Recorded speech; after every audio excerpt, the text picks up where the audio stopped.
Kabla sijasema machache, kabla sijasema lolote, ninaomba mumempatia ruhusa Ali Hassan Joho afanye kazi na mimi kama waziri wa taifa letu la Kenya. Mumenipatia Salim Mvurya asimamie mambo ya biashara na investment katika taifa letu la Kenya.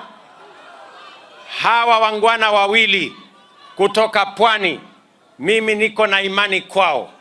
Huyu Salim Mvurya alisimamia sekta hii ya uchumi samawati kwa ustadi mkubwa. Mimi naelewa na najua ya kwamba Joho atakuja kufanya hivyo hivyo.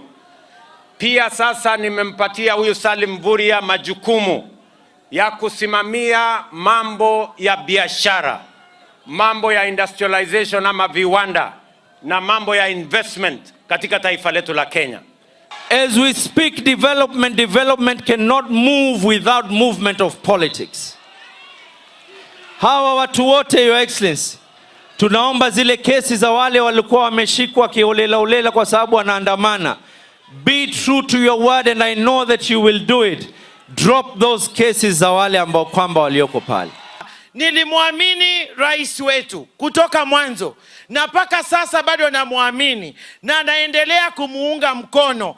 Anachokiona kule mbele mimi siwezi kukiona. Kwa hivyo nataka niseme na support, naunga mkono uteuzi wa kaka yetu Ali Hassan Joho ndani ya baraza la mawaziri.